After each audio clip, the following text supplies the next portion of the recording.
There may be some new rules coming to the mutual fund industry. The government is now considering tougher regulations to protect investors against another financial crisis.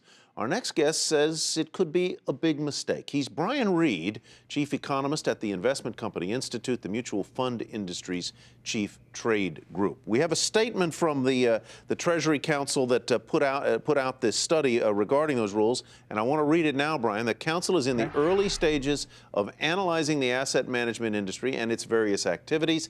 As that analysis moves forward, the council will continue to be informed by the work of the OFR and welcomes continued engagement with asset managers and other stakeholders from across the spectrum. That from the Treasury. But Brian, your group and many in the asset management business, from BlackRock to Fidelity to PIMCO, say that the study on which these potential new rules is based is brutally flawed. Why is it so bad? Well, I think the biggest problem here is that it fundamentally sort of ignores sort of how the capital markets and mutual funds and ETFs operate in those markets. There's a big chasm between the capital markets and mutual funds and banks on the other side. And this study just completely tries to paper over that chasm and not really focus in on the unique features of capital markets. And could really, at the end of the day, just turn the capital markets and mutual funds on their heads.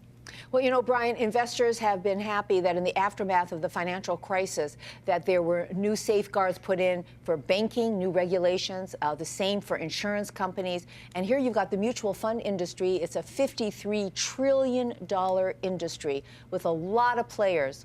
Why not this industry too?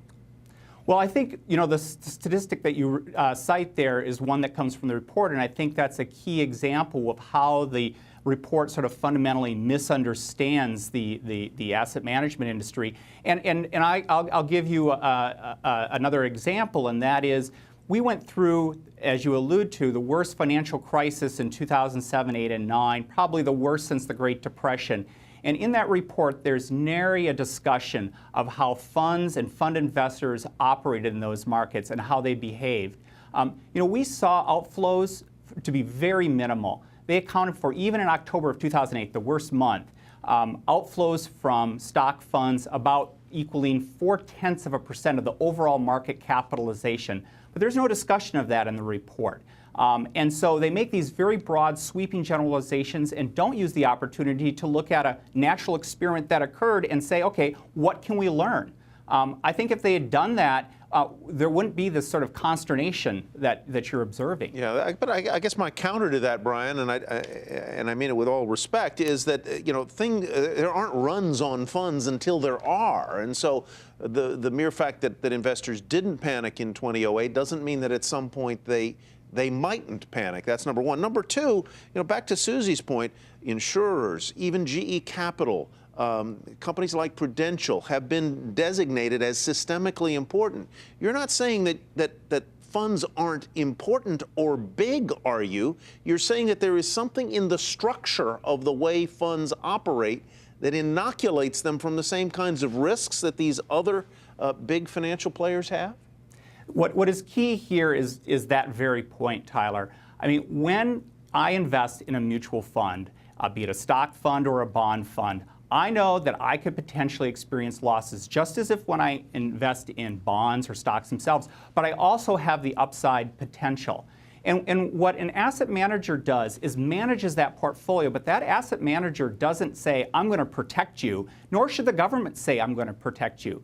I mean, if the government begins to go down this slippery slope of trying to intercede and interject itself in the capital markets, it could fundamentally destroy probably the world's largest and most vibrant capital market. Brian, let me ask it this way. So let's say I'm an investor in Fidelity and a bunch of us investors decide, I want to sell off. I'm worried about some market event or something like that. Are you saying that other investors in that fund are protected, that there's no ripple effect, there's no impact? What I'm saying is that those funds are marked to market every day. Their prices are set with all the other assets in the market. So that investor is not harmed because they're getting a new price every day, a full mark to market price. Unlike when I invest in a bank, that is staying at $1. And so I think the key here is that when I invest in a fund or I invest in a stock or a bond, I know that I could potentially lose money when the market goes down. But the harm to me is from the market going down. And that's what I expect as an investor. The markets are going to go up and down. Brian, thank you very much. And we should point out that we did invite representatives from the Treasury and the Financial Stability Oversight Council to join us this evening.